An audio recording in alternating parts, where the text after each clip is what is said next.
¿Qué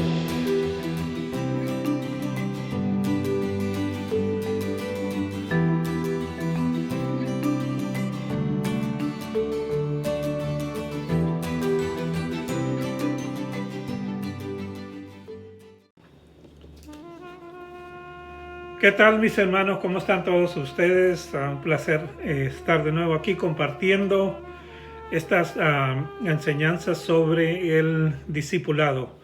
Hoy con la lección número 4, que yo he titulado Enseñando como Jesús enseñó.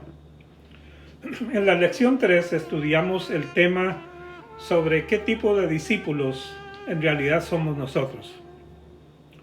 ¿Oidores o hacedores?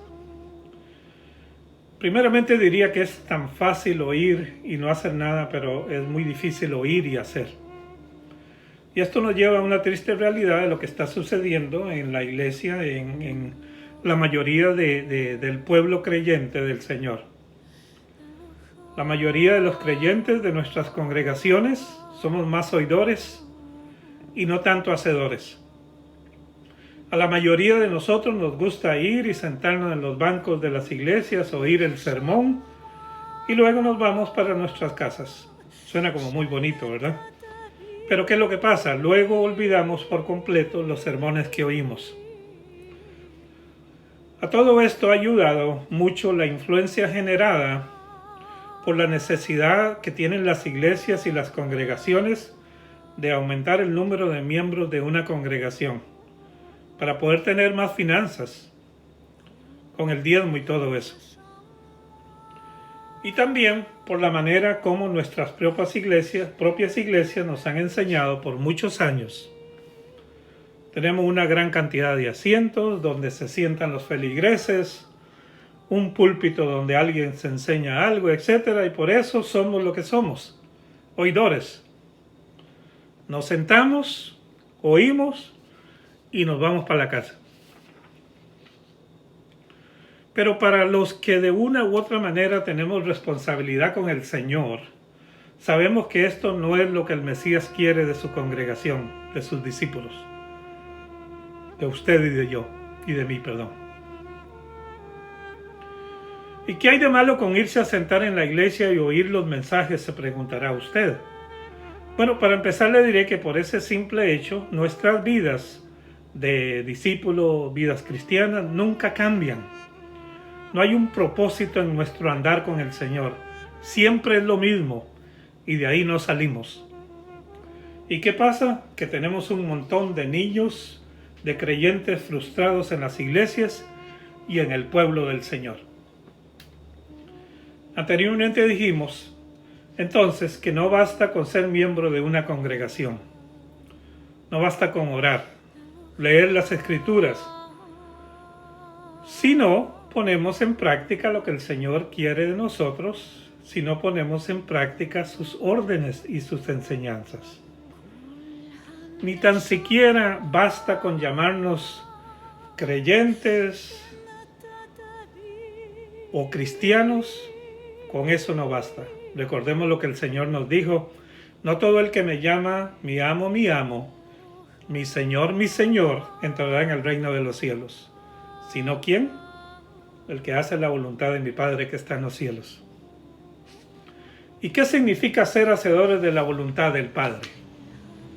Santiago, en su epístola, en el capítulo 1, 22, 25, nos la pone de una manera muy simple y directa. Pero sed hacedores de la palabra y no tan solamente oidores, engañándonos a vosotros mismos. Porque si alguno es oidor de la palabra, pero no hacedor de ella, este es semejante al hombre que considera en un espejo su rostro natural, porque él se está considerando a sí mismo, y luego se va, y luego olvida cómo era. Mas el que mira atentamente en la perfecta ley, la de la libertad, y persevera en ella, no siendo oidor olvidadizo, sino hacedor de la obra, éste será bienaventurado en lo que hace. Santiago nos enseñó desde el principio que debemos ver la vida de discípulo desde la perspectiva de la eternidad y desde el punto de vista del plan de Dios. Problemas vamos a tener muchos. Aflicciones, se lo aseguro, no nos van a faltar. Pero algo que debemos saber es que estos problemas en realidad no son nuestros enemigos. Más bien son parte del plan de Dios para cada uno de nosotros. Por medio de las dificultades, Dios nos madura en la fe. Y de paso, nos hacemos un poquito más semejantes al Mesías. Pero como a todos nosotros nos pasa, muchas veces no sabemos qué hacer en medio de las dificultades y de las aflicciones. Sin embargo, el Dios eterno nos da un remedio para ello.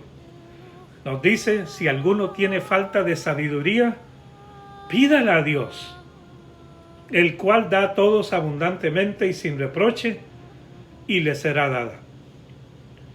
La pregunta entonces es, ¿oidores o hacedores? La vida del creyente es una vida para ser vivida. Y todo lo que enseña y todo lo que procuramos aprender es con la única mira a ponerlo en práctica. No para simplemente perder el tiempo oyendo y nada más.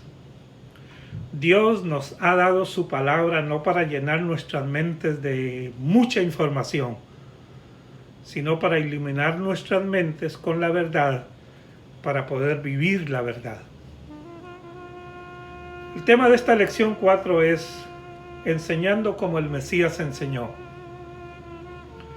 Y usaremos lo que nos dice Marcos en el capítulo 3, versículos 13 y 14. Entonces subió Jesús a la región montañosa y mandó a llamar así a aquellos que quería. Y ellos vinieron a él. Designó a 12 para que estuviesen con él y mandarlos a proclamar, a predicar.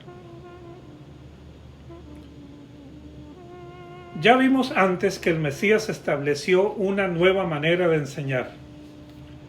No como enseñaban los escribas, no.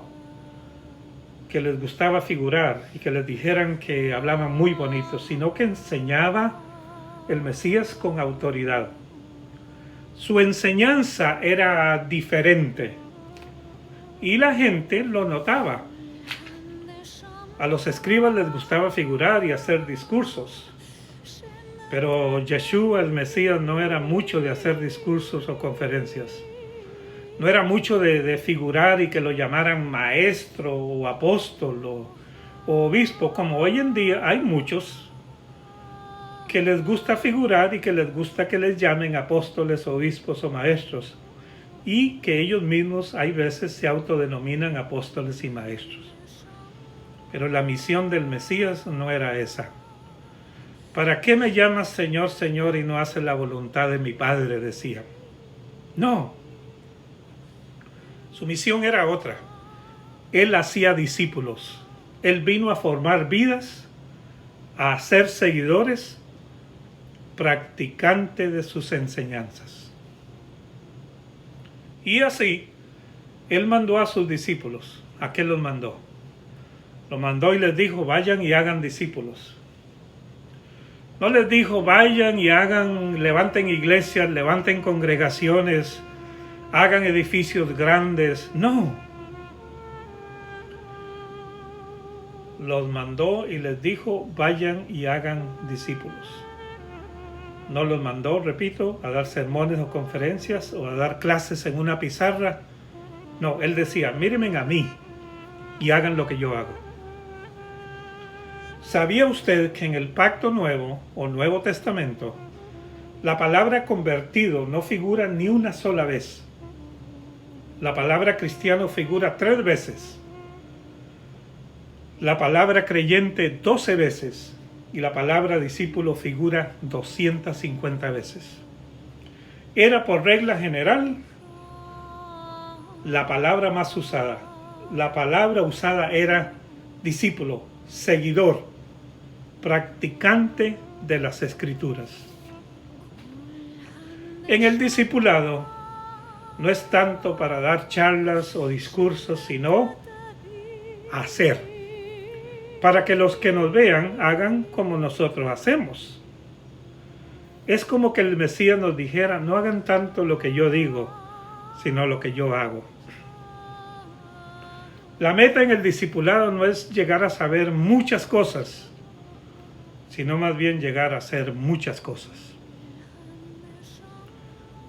La misión del Señor con los 12 era que sus enseñanzas llegaran a hacerlos parecidos a Él.